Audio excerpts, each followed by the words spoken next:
Ploughman's backyard. My name is Kendra, and today we're just going to go out and we're going to do our morning chores.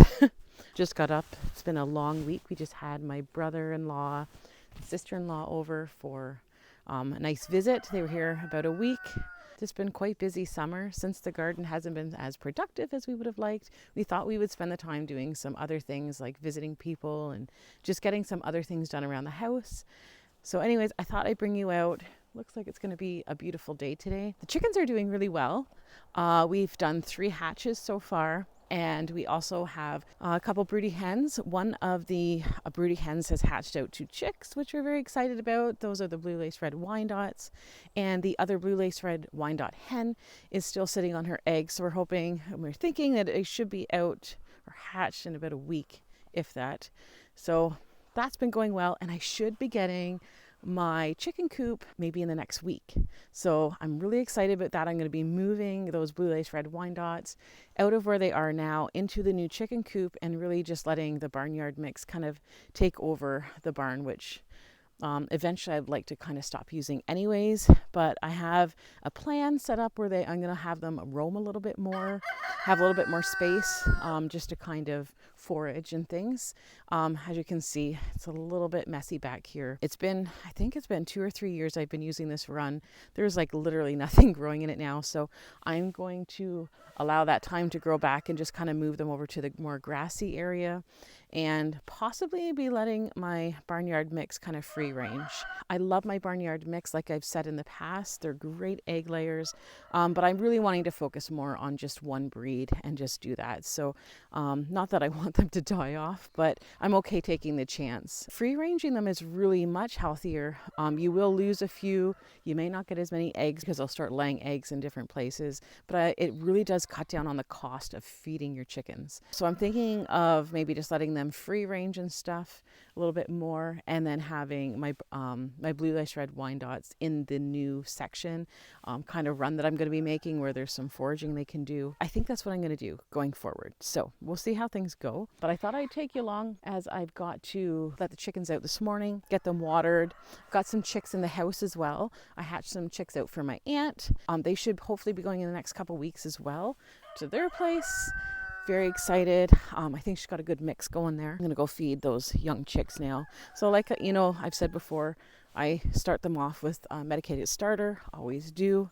Highly recommend it. We've done it where we have done no medicated starter. We've just done regular starter. And on those times that we do that, we've lost our chicks due to illnesses and stuff. But you can see the chicks now. So let's go in. Not really the best system, but it is what it is. And yes, it's like 7 o'clock, and I'm doing my chores in my jammies, and that's okay. And I gotta do up their water as well. These are my most recent babies. They've gotten quite big. So these are the blue lace red Wyandotte chicks. We hatched out, there's a couple that are a mix of the barnyard mix, but these beautiful ones here, I want to say we have 11 of this batch that we did, and they are getting bigger, so they're going to be moving on to the adult pen shortly, which I'm excited for. So these guys are still on the medicated chick grower, and they have grown quite a bit, and we'll be moving them out soon. There's a good mix there. Now those are more of like a splash, but that's okay. We've got one that is like the more of the blue laced red here. She's got a little bit of blue on her. And these ones here are like the barnyard mix with the Buff Orpington. I don't know how the eggs got in with my Wyandottes, but they did. And they look like roosters anyway, so they won't be sticking around. So I've decided that I'm just going to be keeping my my blue laced red Wyandotte rooster and not the splash rooster. And this is Miss Betty. This is Miss Betty. So she has hatched out 3 hatches of chicks for us. She's a little faithful here. Hi, honey. Yes, I'm bringing your baby some food and water, because the water looks like it's empty. No, I just Oh yeah, so she's got her 2 beautiful babies with her. You can see. Hi. Hi, Bets. Look it. Yeah. Look at that. Look it. Come get the babies. She's such a good mom. We love Betty. She's just teaching them how to look for food and forage. There's nothing like a broody hen, I'm telling you. She does all the work, and she's such a good teacher. She's a good protector. And the rooster is totally fine. So if you've got a good rooster around that's good to his hens, good to you, and good to the chicks, definitely do not get rid of him. Hi, beautiful baby. Yeah.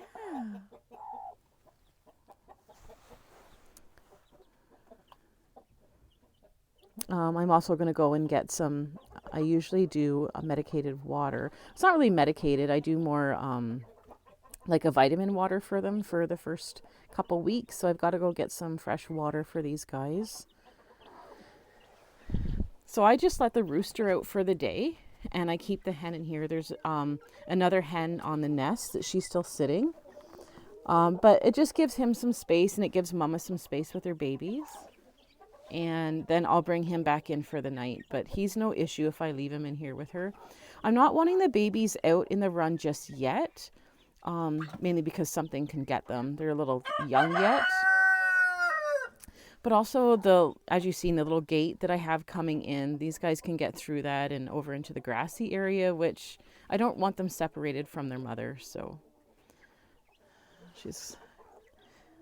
they are so sweet. I'm hoping they'll be hens, or at least one of them. And next to her here, I have the other blue lace red Rhyndots. I want to say these guys could possibly be about a few months old, but I would say in the next week or so, I'll be moving them over into the adults because they have definitely grown in size. They're such a beautiful breed. They're not really recognized, I don't think, in a lot of areas, but the breed is beautiful. They're so large. They're a dual purpose type, but I love their temperament. Really good, really kid-friendly, a kid-friendly breed if you're looking. And it's just such good broody hens. They remind me so much of the partridge chanticleers that I have been raving about for years. But we haven't had success with them, but we have had plenty of success with these guys, and we're very happy with this breed. So I think that's why we're switching over. Nothing to say there's nothing wrong with the partridge chanticleers. This one is just better suited for our family and our needs. So we're just going to be having these beautiful guys around. Hey, Betty. Yeah, you're doing such a good job. Yeah, you're doing such a good job, Mama. So this is her first hatch this year. Last year she did 2 hatches for us.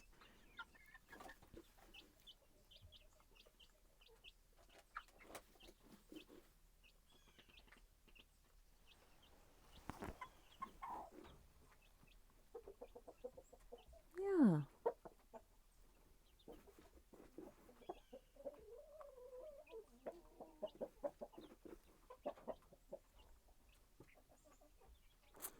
We've done feeders, but she seems to bury the feeder for them. So we've just been kind of throwing stuff down. And I think she's really just teaching them how to forage is her main focus.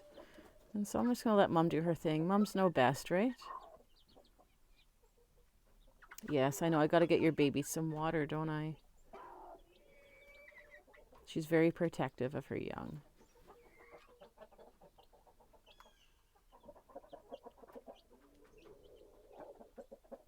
So the first few times you have like a broody hen, I know that the one that's sitting right now has tried to hatch out some babies in the spring, and she hatched out one and then it died. And then the rest, I think they died just under her. So it takes practice for these mamas. So when you get a good broody hen that's is quite reliable, definitely keep her around as long as you can, because it takes probably 2 or 3 hatches for them to get it right. It's something that they learn as they go. It's not something that they're, you think that they're born with the skill, and they kind of are, But they're like us. I mean, we we may make mistakes with our first kid or our second kid or maybe even our children, and then we do better with our grandkids. So it's a learning process for them as well. Yes, I'm coming to let you guys out. I just got all the babies. Hey, Mama. Hey, Betsers. Yes, yes, yes.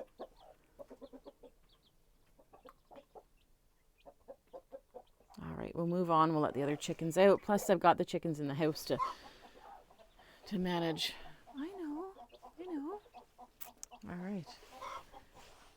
I'm just going to let her do her thing. I'll drop the rest here. There you go. Feed those babies. Nice and strong, yes. She's very protective.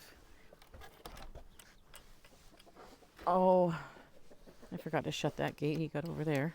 It's all right. So I'm just going to shut this for the day, give them some space. Do their thing. Now I need you to go back to your section because this is the barnyard mix. Yes, he was fighting with the splash rooster we had, but we separated him. All right, get going. Thank you. Good job. That's exactly where I want you. Yes. I know, I'll get you some food in a minute, buddy. I gotta let out the other ones. So I still have a bunch of roosters. So most of these are our spring chicks that we hatch. Here's the splash that we had. He's the father of some of those splash larger chicks that you've seen. So our blue lace red Wyandotte and our splash blue lace red Wyandotte were together fighting like crazy.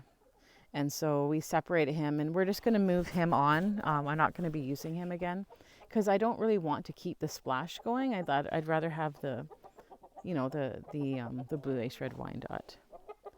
These are our young chicks that we hatched in the spring. We have a few hens and a bunch of roosters. And we've got our partridge chanticleer. We got our 2 hens and our rooster. He seems to get along really well with the barnyard mix and our buff Orpington, so he might stick around for a while. This beauty, she was hatched out in the winter by a partridge chanticleer, actually. Hatched her out. And she's a mix between the buff Orpington and a white one that we had. I forget what breed it was, but she died this spring. And she's beautiful. Anyways, so we'll keep her around. And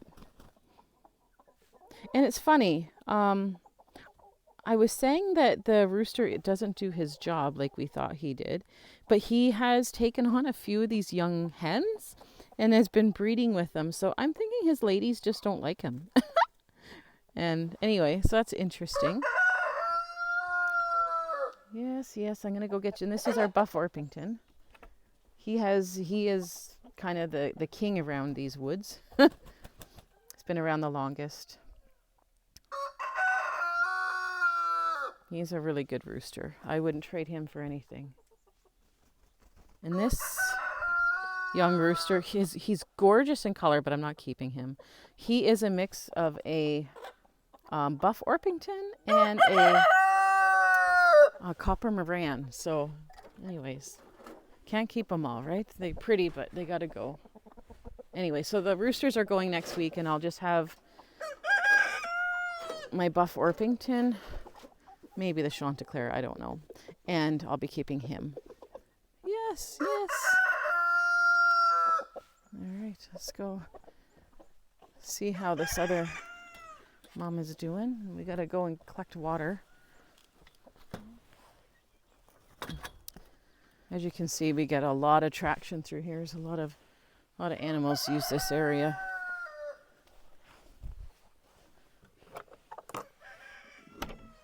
How's this mama doing? Do you have babies yet? You have any babies? This is our other broody blue lace red Wyandotte hen here. No babies yet. Hopefully they'll hatch out soon. If not, I'm going to have to take her off because I think in the next week she should have them if she's gonna.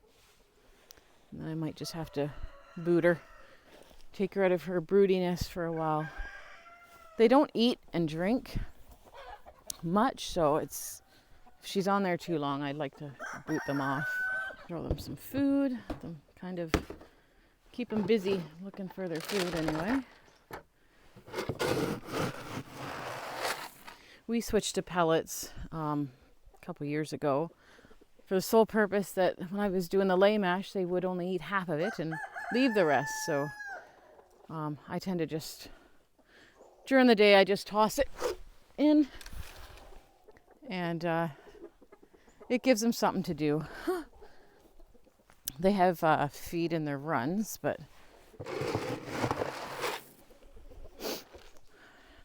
I do have some fermented stuff I've got to get started up again that I usually give them during the day. It just keeps them, it keeps them busy and happy. Good way to start the day. Anyways, put this back in here.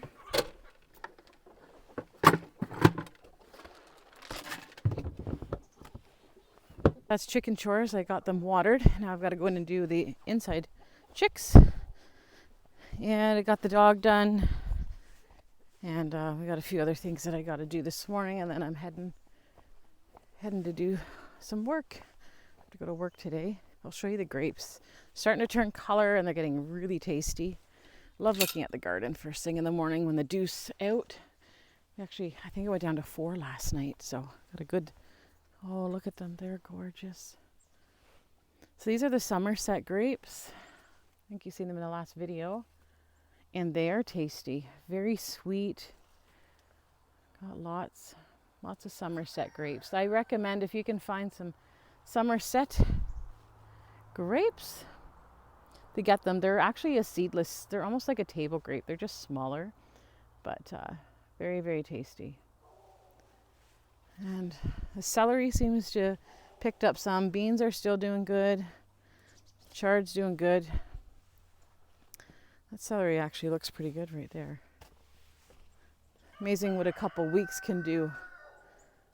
And the kale, my tomatoes, kind of a flop. They've pretty much all got blight on them now. They're not ripening, and that's okay. Doesn't bother me. I think I'll take this year off from really worrying about that. Cucumbers look like they're done. I've got to pick a few. I'm going to come out and pick some. Got a couple yellow zucchinis coming. Hopefully they'll last. Sometimes they get rotten, but they look like they're going to be okay. See, I got another. Oh, I got some peppers. Lots of cherry tomatoes. Oh, got another zucchini coming. Green one. It's a Black Beauty. Just wait for that. Everything looks, you can see the asparagus there. Looks nice in the morning.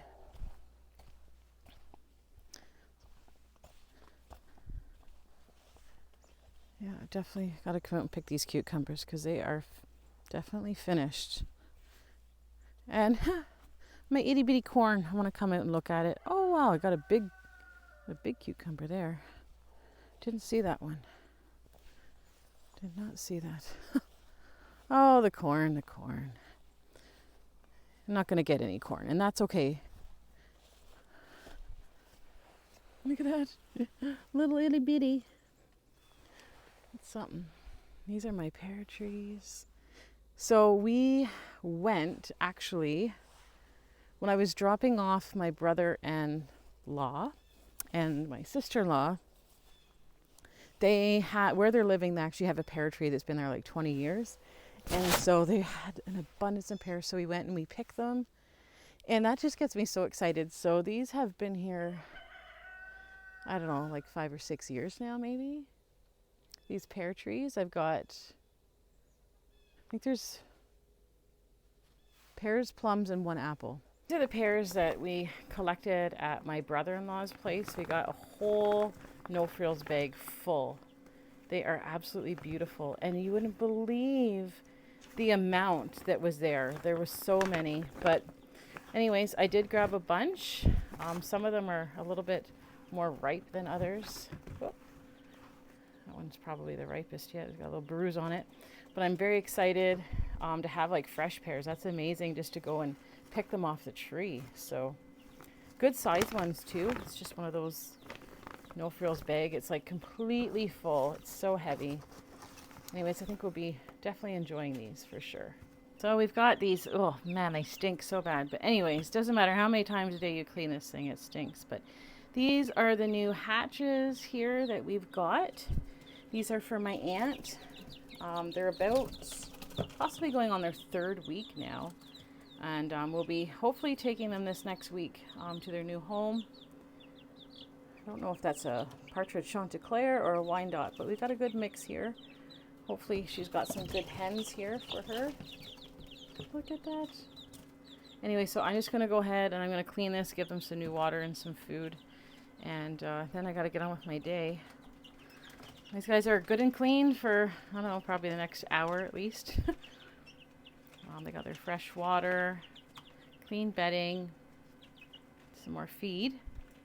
Now, I typically don't use like the newspaper and stuff like that, but because I wasn't planning on necessarily keeping these this long, I was planning to give them to my aunt at day olds. Now they're 3 weeks old. I didn't purchase any like shavings or anything like that, so I'm just using up some of the old newspaper that we have laying around so that we can, so I don't have to go out and purchase that.